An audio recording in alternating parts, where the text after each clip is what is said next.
Hello students, जो ये आज की वीडियो है इसमें हम 12th क्लास की पोल साइंस के इंडियन पॉलिटिक्स के चैप्टर नंबर 1 राष्ट्र निर्माण की चुनौतियां चैलेंजेस ऑफ नेशन बिल्डिंग के बारे में देखें।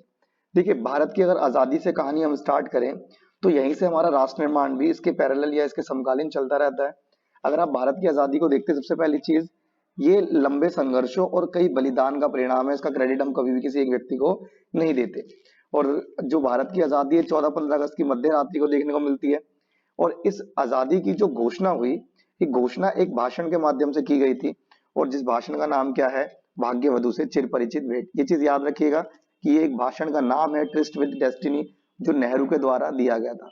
और इसी भाषण को आजाद भारत की घोषणा या आजाद भारत की पहली आवाज के रूप में जाना जाता है।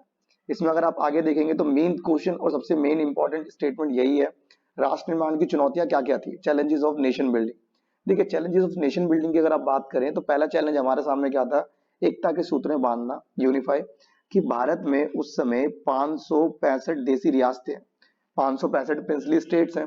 अब इन सबको एक करना थोड़ा सा मुश्किल बात थी, लेकिन इन सबको एक करके किसने दिखाया, सरदार पटेल के द्वारा, जिसमें यूज किसका किया गया, सहमति विलय पत्र का। उसके अलावा लोकतंत्र की स्थापना। लोकतंत्र, देखिए भारत जब आजाद हुआ तो उस समय भारत के सामने दो ऑप्शन थे, या तो आप राजतंत्र अपना लो या तो आप लोकतंत्र अपनाओ। भारत राजतंत्र भुगत के आ रहा था, तो इसलिए भारत ने क्या अपनाया, लोकतंत्र। लेकिन लोकतंत्र अपनाने का सिर्फ ये नहीं है कि आपने अनाउंस कर दिया कि आप लोकतांत्रिक हो। इसमें यह था कि आपको अपने देश में सफलतापूर्वक चुनाव भी करवाने पड़ेंगे। तो उसके लिए भारत ने चुनाव आयोग बनवाया, संवैधानिक व्यवस्था के रूप से चुनाव करवाए, सारी चीजें करी। और तीसरी चीज है समानता पर आधारित आर्थिक विकास, मतलब एक ऐसा विकास जिसमें समाज के सभी वर्गों को समान लाभ मिल सके। देखिए, भारत के सामने इकोनॉमिक मॉडल के रूप में क्या है, कैपिटलिज्म है, पूंजीवाद है। पूंजीवाद की अगर आप बात करो तो इससे फायदा सिर्फ किसको मिलता, अमीरों को मिलता। दूसरी विचारधारा थी सोशलिज्म। सोशलिज्म की आप बात करोगे या समाजवाद की बात करोगे तो इससे फायदा किसको मिलता, गरीबों को मिलता।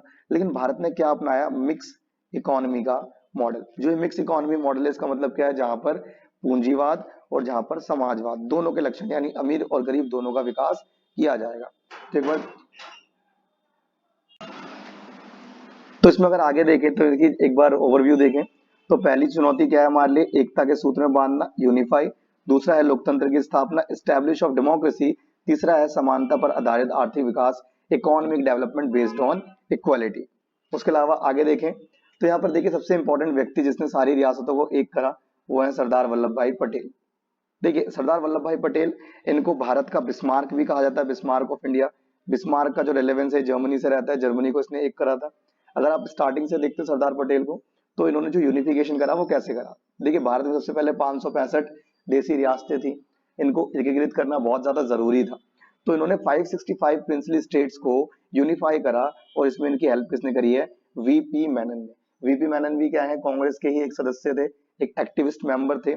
और इन दोनों ने सहमति विलय पत्र, इंस्ट्रूमेंट ऑफ एक्सेशन के माध्यम से इन सारी रियासतों को एक करा। देखिए, इंस्ट्रूमेंट ऑफ एक्सेशन या सहमति विलय पत्र के माध्यम में एक ओवरव्यू याद रखिएगा, ये एक समझौता है, एक एग्रीमेंट है जो रियासत और भारत सरकार के बीच में हुआ करता था।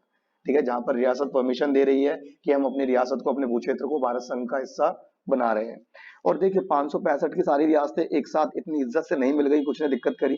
त्रावणकोर, जो आज की डेट में केरल के नाम से जाना जाता है, हैदराबाद, जूनागढ़, कश्मीर, इन रियासतों ने थोड़ी सी दिक्कतें क्रिएट करी। लेकिन इन सबको एकीकृत करा और सरदार पटेल को बिस्मार्क ऑफ इंडिया की उपाधि मिली। और इनकी याद में भारत में एक स्मारक बनाई गई जिसको स्टैच्यू ऑफ यूनिटी कहा जाता है। ये थोड़ा सा याद रखिएगा, मैप के लिए भी इंपॉर्टेंट है। स्टैच्यू ऑफ यूनिटी कौन से स्टेट में है, तो जवाब रहता है गुजरात। कितना क्लियर है। नेक्स्ट अगर इसमें बात करें तो हमारे पास आता है इंस्ट्रूमेंट ऑफ एक्सेशन, सहमति विलय पत्र। तो देखिए, जो कंसेंट टू मर्जर था, इसमें क्या है, जैसा कि आपको बताया, ये क्या है, एक एग्रीमेंट। और इस एग्रीमेंट है 565 देशी रियासतों को एक करने के लिए यूज कौन कर रहा है, भारत सरकार।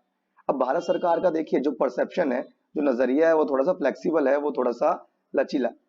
Indian government had a flexible approach. ये फ्लेक्सिबल अप्रोच या लचीले दृष्टिकोण का मतलब क्या है कि सरकार से जो आप मांगोगे अपनी रियासत को भारत में शामिल करने के लिए, सरकार आपको देने के लिए तैयार थी। जैसे कश्मीर को धारा 370 के तहत विशेष राज्य का दर्जा दिया, मणिपुर को विशेष राज्य का दर्जा दिया, और बाकी रियासतों को आर्थिक भत्ता मिलता है, द प्रीवी पर्स।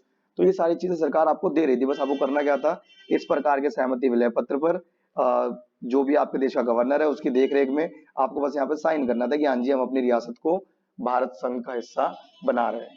अब यहाँ पर देखिए, ये उन रियासतों के लिए बहुत अच्छा था, ये एक्सट्रीमली मीनिंगफुल था किसके लिए, जो भारत संघ का हिस्सा बनने के लिए ऑलरेडी इच्छुक थे, क्योंकि आप भारत का हिस्सा बनोगे आपका राजपाट कायम रहेगा, बट आपका भूक्षेत्र जो है वो इंडिया में काउंट किया जाएगा। उसके अलावा इस भारत सरकार ने कुछ इसी इंस्ट्रूमेंट ऑफ एक्सेशन के तहत कुछ रियासतों को स्वायत्ता भी प्रोवाइड करी। The government of India was ready to grant autonomy to princely state in some instrument of accession. उसके अलावा रियासत की सुरक्षा और विकास, अगर आपने साइन कर दिया इंस्ट्रूमेंट ऑफ एक्सेशन पे, तो उसकी सुरक्षा और उस एरिया का विकास दोनों ही किसकी जिम्मेदारी हो जाएगा, भारत सरकार की। इसमें आगे बात करें तो कहानी आती है राज्य पुनर्गठन आयोग की। देखिए, जो ये राज्य पुनर्गठन आयोग है, जब 565 देशी रियासतों को मिलाकर एक बड़े भारत का भूक्षेत्र का निर्माण हुआ, तो उन भूक्षेत्र में कैसे कैसे स्टेट्स बनाए जाएंगे वो सब कुछ यहीं पर डिसाइड करना था। वो किसका था, राज्य पुनर्गठन आयोग का। और देखिए, इसका जो निर्माण हुआ वो अपनी इच्छा से नहीं था। उस टाइम के जो भी सामाजिक संघर्ष चल रहे थे, उन सामाजिक संघर्षों से प्रभावित होकर, सोशल स्ट्रगल्स के अफेक्ट होकर सेंट्रल गवर्नमेंट ने इसको बनाया था। अब देखिए, सोशल स्ट्रगल में एक नाम आता है जो 1952 में आंध्र प्रदेश का निर्माण हुआ। देखिए, आंध्र प्रदेश में निर्माण में एक नेता पोट्टी श्रीरामुलु की मृत्यु हो जाती है, और वहां पर पहला राज्य बनता है आंध्र प्रदेश, जो दिसंबर 1952 में भाषा के आधार पर बनाया जाता है। और इसी के बाद बाकी और राज्य भी मांग करते हैं और क्षेत्र भी मांग करते हैं कि हमें भी एक अलग राज्य दो। तो उस चक्कर में बार बार केंद्र सरकार का ध्यान यहाँ पर ना आए, इसीलिए क्या बनाया गया, राज्य पुनर्गठन आयोग। इसके जो अध्यक्ष थे वो सर्वोच्च न्यायालय के भूतपूर्व न्यायाधीश थे, रिटायर्ड जज थे सुप्रीम कोर्ट के, उनका नाम था फजल अली। इसीलिए इस आयोग को फजल अली आयोग के नाम से भी जाना जाता है।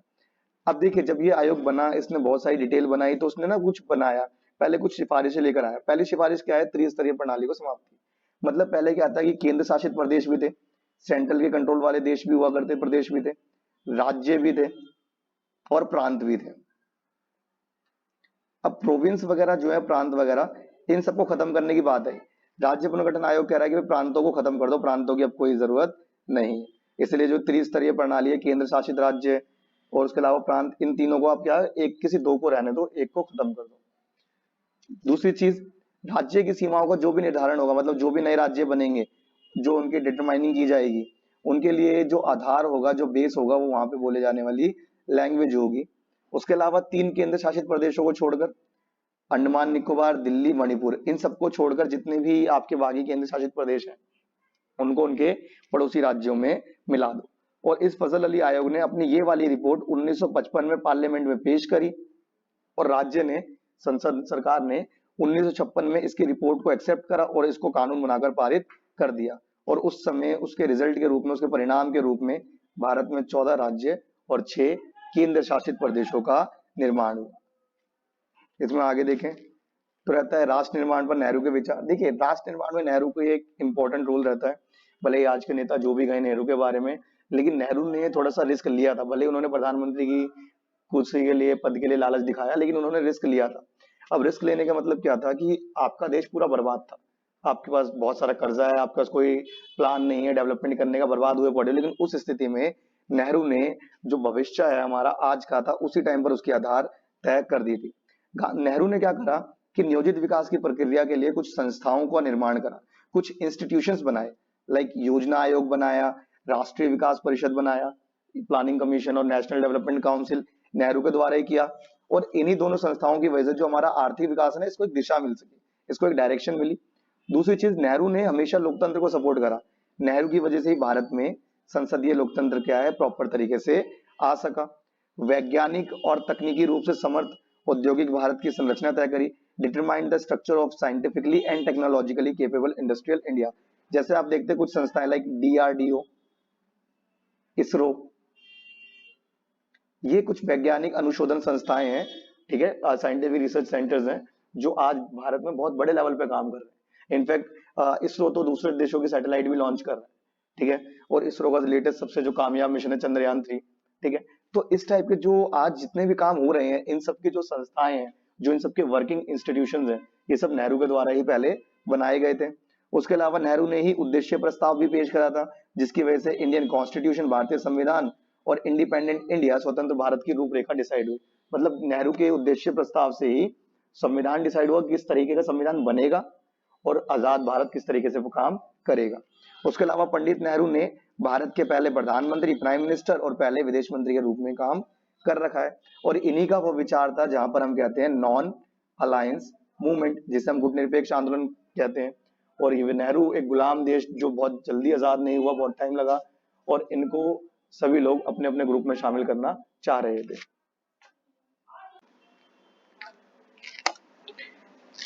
इसमें लास्ट टॉपिक आता है ब्रिटिश भारत का विभाजन, पार्टीशन ऑफ ब्रिटिश इंडिया। देखिए, पहली बात तो एक स्टेटमेंट बहुत सर्वमान्य कि ब्रिटिश भारत का विभाजन सांप्रदायिकता का चरम बिंदु था। The partition of British India was the peak of communalism. देखिए, सांप्रदायिकता का मतलब क्या होता है? धर्म को थोड़ा सा नेगेटिव रूप में, धर्म के नाम पर होने वाले लड़ाई झगड़े। तो उसी लड़ाई झगड़े का ही परिणाम था ये। जैसे अगर इसके कारण की आप बात करोगे तो पहले बनाया गया 1906 में मुस्लिम लीग को। मुस्लिम लीग बनाना सबसे बड़ी गलती थी। इसी पार्टी ने आगे चलकर पाकिस्तान की मांग करी, सारी चीजें करी, तो मुस्लिम लीग की वजह से इसका विभाजन हुआ। 1920 के दशक की धार्मिक असमिताएं, religious identities of 1920s। 1920s में क्या हुआ? हिंदू धर्म की तरफ से आर्य समाज शुद्धिकरण आंदोलन, गौ रक्षा आंदोलन, इस टाइप की चीजें चलाई जा रही थी। और मुसलमानों की तरफ से तंजीम और तबलीग, मतलब अपने अपने धर्म को सर्वोच्च दिखाने के लिए लोग कुछ ना कुछ आंदोलन चला रहे थे। लेकिन बाद में क्या हुआ? ये असफल हुए। ठीक है, इनसे बस हुआ क्या? रिजल्ट क्या निकल के आया कि हिंदू और मुस्लिम दोनों धर्मों में बस जो द्वेष की भावना थी, जो दिक्कतें थी, वो दिक्कतें बढ़ गई। उसके बाद 1940 में आई टू नेशन थ्योरी। इसको लेने लाके आने वाला कौन था? जिन्ना। लाने वाला कौन है इसको? जिन्ना। और इसी जिन्ना ने क्या करा? जिन्ना कौन सी पार्टी का है? मुस्लिम लीग का ही है। और इसी जिन्ना ने ही बाद में पाकिस्तान की मांग को बिल्कुल स्पष्ट कर दिया। 1940 में ही पहली बार पाकिस्तान वर्ड आया था, बट किसी को क्लियर नहीं था कि पाकिस्तान है क्या, देश है, राज्य है, क्षेत्र है, क्या है। लेकिन 16 अगस्त 1946 को जब ये प्रत्यक्ष कार्यवाही दिवस मनाया गया, तो इस दिन क्लियर हुआ कि पाकिस्तान क्या बनेगा? एक अलग देश बनेगा। जब विभाजन डिसाइड हो गया तब माउंटबेटन आए, लॉर्ड माउंटबेटन, ब्रिटिश भारत के आखिरी गवर्नर। इन्होंने विभाजन को टालने की कोशिश करी, लेकिन इसे टाला नहीं गया। उस टाइम पर कई लोगों का मानना क्या था? ब्रिटिश जो विभाजन है ये एक अस्थायी टेम्परेरी स्टेप है, कुछ टाइम बाद सब नॉर्मल हो जाएगा, लेकिन ऐसा नहीं हुआ। अगर आप इसके परिणाम की बात करेंगे तो परिणाम में आप देखेंगे कि पहली चीज, जैसी विभाजन हुआ चारों तरफ हिंसा फैल गई। और हिंसा भी कैसी? सांप्रदायिक, पूरी की पूरी कम्युनलिज्म वाली। दूसरा, लाखों लोग विस्थापित हो गए, अपनी जगह छोड़कर कहाँ जाने पता नहीं। तीसरी चीज, शरणार्थियों की समस्या। लोगों ने अपना घर तो छोड़ दिया, लेकिन उनके पास रहने के लिए कोई ठिकाना नहीं था। विभाजन एक ऐसा वक्त था जो बहुत ज्यादा दर्दनाक है, हिंदुओं के लिए भी और मुसलमानों के लिए भी। ठीक है, और इसको हम कई चीजों के रूप में जानते हैं कि विभाजन अचानक होने वाली घटना थी, इसका टाइम रूप कुछ भी फिक्स नहीं था।